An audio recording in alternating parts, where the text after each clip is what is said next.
पर सर झुका नहीं था। दिल टूटा था मेरा, पर घर भी कहीं कम नहीं था। लोग कह रहे थे तुम्हारे पापा अमर हो गए, और मैं सोच रही थी मेरे पापा मुझसे दूर क्यों हो गए।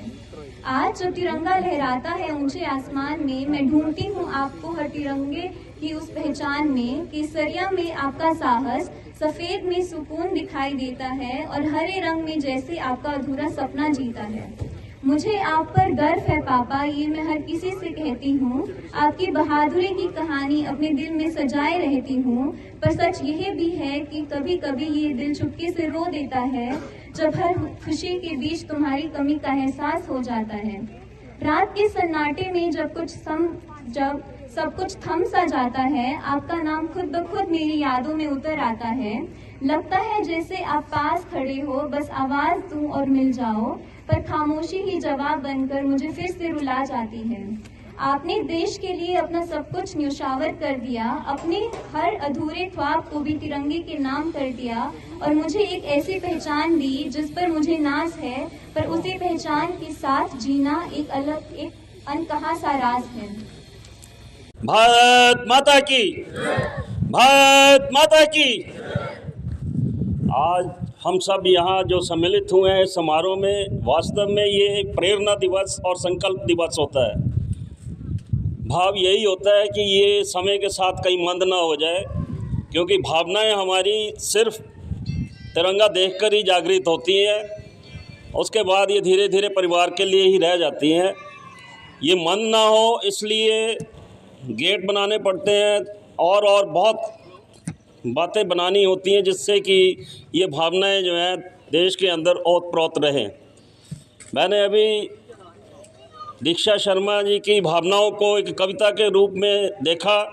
ये दृढ़ता और सुदृढ़ता एक दिन में पैदा नहीं होती बच्चे में, कई सालों से वो अपने अंदर इन भावनाओं को लेकर चल रही है, और मैं आशा भी करता हूं कि इस भावना को और दृढ़ सुदृढ़ और प्रगाढ़ करती हुई आगे बढ़े, उस तूफान को लेकर जाए, क्योंकि पिताजी का अंश उनके अंदर है। और मुझे पूरी उम्मीद है कि वो एक बहुत उच्च अधिकारी बनकर इस गांव में आएगी।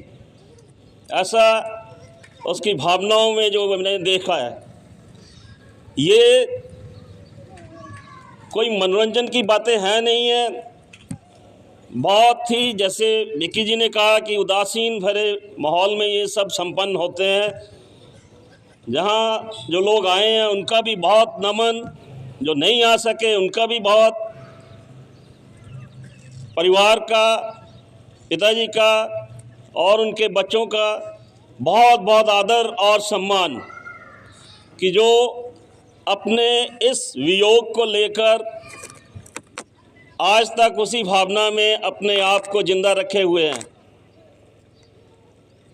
सैनिक संत होता है, उसको कोई बहुत ज़्यादा पूजा पाठ और गुरुद्वारे मंदिर मस्जिद में जाने की आवश्यकता नहीं होती है, क्योंकि सैनिक को एकेडमी से बाहर उतारा ही तभी जाता है जब वो संत बन जाता है।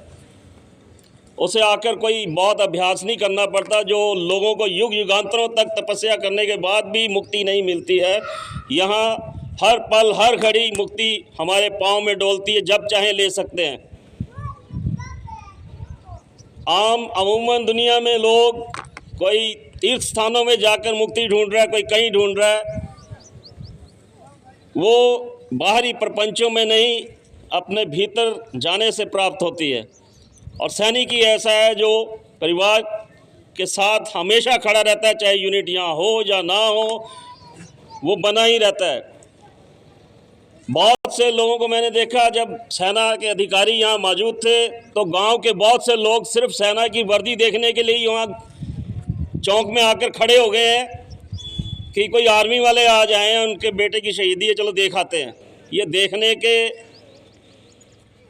की जो भावना है, इसका भी बहुत आदर है, पर इससे और आगे बढ़ें, प्रेरित करें सबको, अपने अंदर प्रेरणा पैदा करें कि बच्चे कुछ सीखें, इधर उधर ना भटकें। असल जीवन यही है कि कुछ कर गुजरो। हजारों साल गुजर जाएं तब भी कोई किसी को कोई पहचानता नहीं है। 10 दिन 15 दिन 1 महीना साल के बाद लोग भुला देते हैं। लोग तो क्या, घर के लोग भी याद शायद ही रखते हैं। बहुतों का जाना होता है, देखते हैं उसी वक्त उसका सारा सामान निकाल के घर के बाहर निकाल दिया जाता है, बिस्तरा तक भी। एक सैनिक शहीद होता है, उसका सारा सामान संभाल के रखा जाता है, घर में सजाया जाता है जैसे कोई मंदिर है। और एक ऑर्डिनरी इंसान का सामान देखो आप कैसे बाहर फेंक दिया जाता है। शायद उसकी कोई स्टिक भी घर में रखना ही नहीं चाहता, कहता कहीं दे देते हैं, किसी के काम आ जाएगी, आगे पीछे जाके देते हैं, शायद उसके काम आ जाए, कोई लेगा नहीं। यहाँ आकर सम्मान की भावना जागृत होती है, तो इसे पैदा करना बहुत ज़रूरी है।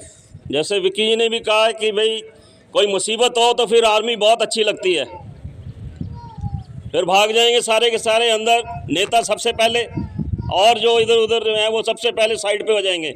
आर्मी आ गई या बच जाएंगे हम, खाना भी मिल जाएगा, सब कुछ मिल जाएगा उस समय, बहुत अच्छा। उसके बाद नकारता के भाव अपने मन में रखेंगे, इज्जत हो, सम्मान हो इनकी वर्दी का, जहाँ से भी कहीं गुजरे। तो मैं समझता हूँ कि बच्चे पहले जब ट्रेन गुजरती थी तो बहुत हाथ हिला के ऐसे करते थे कि भाई ट्रेन जा रही है। तो एक रीत हो कि सेना जा रही हो तो बच्चे खेलते कहीं भी हो तो वो इनको हाथ हिलाकर ज़रूर इनका सम्मान आदर करें, और जहाँ कहीं भी मौका मिले इनको इज्जत सम्मान मिलना चाहिए, चाहे वो वर्दी में हैं और चाहे फिर वो रिटायर हैं। ये हमें खुद पैदा करनी पड़ती है, दूसरे आके सम्मान नहीं करेंगे, सम्मान हमें खुद पैदा करना पड़ता है अपने आप। ये उसका उदाहरण है कि हम सब मिलकर यहाँ पर सम्मान को बचाने के लिए एकत्रित होते हैं, कि प्रेरणा हो, मन में विश्वास हो कि देश के लिए हम कुछ करेंगे। देश ही हमारे लिए करेगा तो फिर हम देश के लिए क्या करेंगे। चाहे वो किसी भी क्षेत्र में हो, ज़रूर अपने आप को सहयोग दे इस देश के लिए, किसी भी क्षेत्र में जाए लेकिन अपना सहयोग जरूर होना चाहिए, तभी देश आगे जाता है। एक छोटा सा क्रिकेट मैच देखते थे, भारत जीत गया, पटाखे चला चला के उछलते हैं, कौन सा भारत तुम्हारे लिए है, कौन जीता है? वो कहाँ से अंदर आ जाता है अचानक ही, भारत जीत गया, भारत जीत गया, मजाक, भारत है कहाँ? हम सबसे बना है, तो कुछ लोग जीतेंगे तो तुम लोग नाचोगे, बस नाचते रह जाना। फिर कोशिश करें सभी लोग अपना योगदान दिया करें, चाहे महिलाएं हैं, चाहे पुरुष है, चाहे चौक में बैठा हुआ है कहीं, वो दूसरे को रास्ता ही दिखा दे पूछने पर, ऐसी भावनाएं अंदर होनी चाहिए। इसी के साथ मैं विराम लूँगा क्योंकि बहुत समय भी हो गया और बहुत समय निकाल कर आप सब यहाँ पधारे हैं, इसके लिए भी बहुत आभार है। धन्यवाद आप सबका, परिवार का बहुत बहुत नमन, खासकर उनकी बेटी के लिए मेरे मन में जो भावनाएं हैं, नतमस्तक कि वो जरूर एक दिन बहुत उच्च अधिकारी बनेगी। ऐसा मैं जो कह रहा हूँ ये होगा ही, अवश्य होगा, कि और जागृत करे, आगे बढ़े। हम सबका आशीर्वाद मानसिक तौर पे और इनके पिताजी का आशीर्वाद सदा अंग संग रहेगा, ऐसा विश्वास बढ़ाते चले जाए। धन्यवाद। भारत माता की जय हिंद, जय हिंद, जय हिंद। धन्यवाद।